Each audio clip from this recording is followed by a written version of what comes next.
এল সিস্টেমের ডিজাইনটা দেখতেছেন, এটি হলো আপনার কফি কালারও বলা যায়, চকলেট কালারও বলা যায়, যে যেটাই বলে সমস্যা নেই। এবং আরেকটা কালার দেখতেছেন, এটি হলো হোয়াইট, একদম দপদপে সাদা বোর্ড এবং হালকা ডিজাইনের কফি কালারের বোর্ড দিয়ে আমরা এখানে খুবই দক্ষতার সহিত কাজগুলো করেছি। প্রিয় ভিউয়ার্স, দেখতেছেন আমাদের এখানে আরও একটি রুম।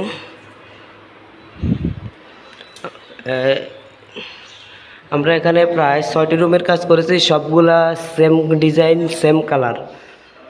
তো প্রিয় ভিউয়ার্স, আপনারা যারা অবশ্যই আপনাদের যারা টিনের সাইড দেওয়াল উপরে টিন অথবা চারপাশে টিন, আপনারা এরকম ডিজাইনের যদি সিলিং করাইতে চান, আমাদের স্ক্রিনে দেওয়া নাম্বারে অবশ্যই যোগাযোগ করবেন। আমরা বাংলাদেশের প্রত্যেকটা অঞ্চল, প্রত্যেকটা জেলায় গিয়ে খুবই দক্ষতার সহিত কাজগুলো করে থাকি। দেখেন প্রিয় ভিউয়ার্স,